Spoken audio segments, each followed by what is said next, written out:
It's a shame that we have to go back to the albums that were not talked about whenever they first came out, that actually eventually emerged to be some of the greatest and the best of the year. There's two of them that I need to speak about. However, the first one, well, we need to actually set this up a little bit. So, here's what we're going to do. First thing I want you to do is to close your eyes and imagine everything that The Hobbit and The Lord of the Rings has ever done for heavy metal and basically anything that's related to the fantasy genre, whether it be in music, whether it be in RPG video gaming, whether it be just in your own writing and literary styles, or those that you really tend to enjoy. Think about television. Think about, things such as Vikings and Game of Thrones. Consider that we're now in the second chapter of The Hobbit as far as the visual, the movies are concerned. Think about all that has done. And think about how it's influenced metal in such a strange and beautiful way. All of the different bands that perhaps it has influenced, whether it be in their name or in some of the topics that they speak about in their songs. But now, forget about everything I just said. Flush it down the mental toilet, and now think of Malazan Book of the Fallen. Malazan Book of the Fallen, have you ever heard of it? Because I know I hadn't prior to this. But it has influenced and inspired the group that actually made the list, one of the two in which did not get a proper review prior to the list being made, Caladan Brood, the album entitled Echoes of Battle. Now, ladies and gentlemen, perhaps Malazan Book of the Fallen is not something that's on your to-read list. However, it's a fantastic and epic fantasy series from what I have read. Over 20 million copies in print that spans 11 volumes and has a universe that is expanding literally by the year. Caladan Brood is actually the name of the warlord, one of the principal villains of one of the books in the series, and basically whenever you're considering the expanding amounts of this universe, you can definitely see a lot of potential, considering all the different things that are out there today with the Vikings and the Song of Fire and Ice becoming Game of Thrones, and, even stuff like Legend of the Seeker being on ABC Family for 2 seasons. But what about the music? What about Caladan Brood? What made them such a huge, impactful young group here in 2013? What made this album so darn special? Especially whenever you consider the first thing that people consider and think about whenever they listen to this music. They immediately think that this has really given a lot of homage to the band Summoning. And yeah, there's a great amount of truth there. Summoning, of course, for a long period of time has done a tremendous, tremendous atmospheric black metal style that has definitely just gotten this really epic and huge scope to it. You can feel everything. You can kind of envision yourself on journeys toward battle, either that or just on long walks or hikes through, really, really fantastical, strange lands that have all sorts of strange creatures and different things. There's multiple races, whether, whatever it may be. Summoning has been the masters of this for so long. How is it that Caladan Brood has been able to, on their first release, really break through and make it to the list, whereas Summoning hasn't? Well, I'm about to explain. Remember 2 years ago whenever Moonsorrow was the co-champion of the Album of the Year? Some of you newer subscribers may not, however, it did happen. They were the co-champions. And really, whenever you consider what Moonsorrow is able to do, they have this tremendous and epic scope to it. There's a Viking philosophy to it. As far as the metal is concerned, there is a little bit of a doom influence to it. A little doomy doom, a doom, doom, doom. And it's just something that just billows magnificence. Caladan Brood is able to do that in a very similar fashion. They're able to take the ideas from this book series, they're able to really transfer them into the lyrics and really into the overall feel of the music that they're able to capture, and they're also able to use cunning little ideas that have been used before, but then again, one hasn't anymore, from bands such as Moonsorrow and Summoning, in order to really craft amazing, amazing textures. There are layers here that definitely feel just absolutely magnificent, resplendent, and it's an experience as opposed to it just being an album. Now, the first thing that you'll probably notice whenever you listen to this musically is the presence of a non-human drummer, a drum machine, a programmed drum trigger.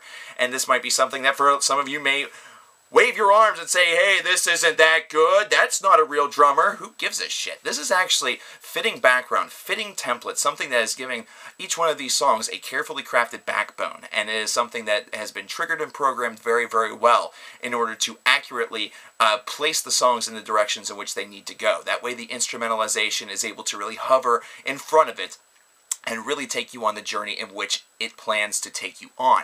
The real showcase of this album is Thrice.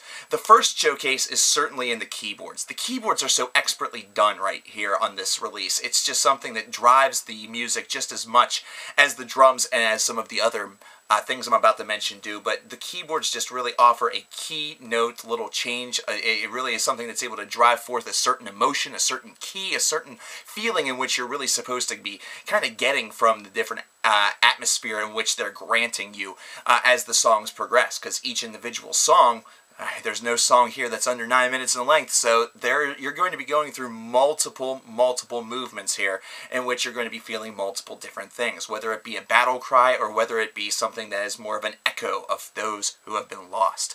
Secondly, the guitar work. The guitar work on this album is extremely well done. Now you might think that on something that's atmospheric and lengthy like this, you're going to hear a lot of repetition in the riffs, and that's certainly true, especially whenever you consider atmospheric black metal. It's not something that's going to blindside you with just 10,000 notes per minute, something that you're going to literally need to study one little bar about 75,000 times before you can finally replicate it on a guitar. But the thing is that the way in which this is placed, the way in which this has been, configured is really something that also drives each and every song so passionately well, and their drive is something that emanates and echoes throughout the entirety of each of the 6 tracks on this release. Finally, the vocals.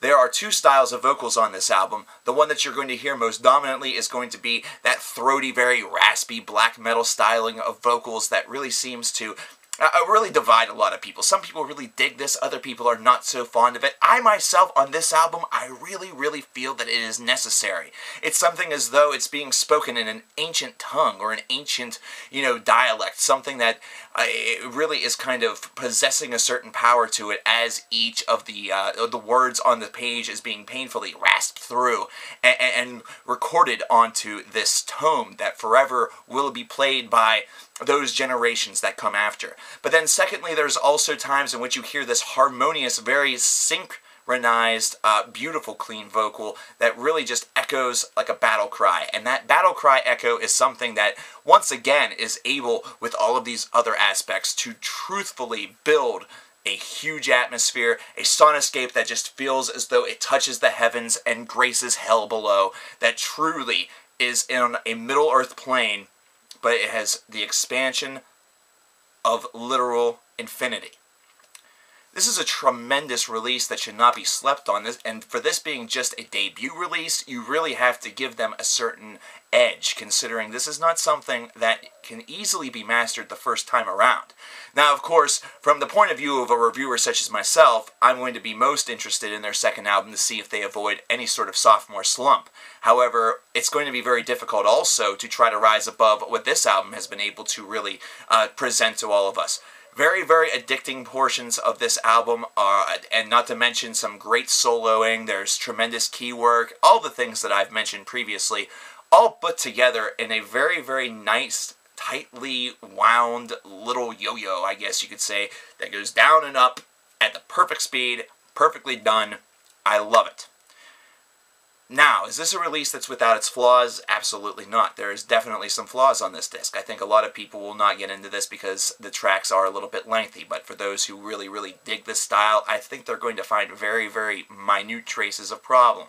I think some people would like to see this as what could be handled with a true-to-life drummer as opposed to just a trigger, but I think that's something that we really can't say anything. It's neither here nor there. That's the decision in which they decided to go with, and I thought it was a good one.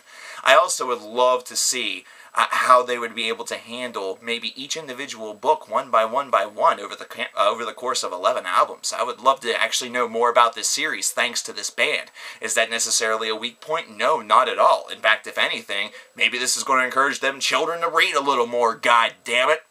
But overall, this is an album that is able to really flower forth some fantastic work. Not to mention also give Salt Lake City a lot to be proud of in the metal department. Much like Portland, Oregon has been granted, of course, the greatness of having a band such as Agalloch. So yes, there is definitely a lot of positives that come from this release. There's definitely a lot of promise for the future.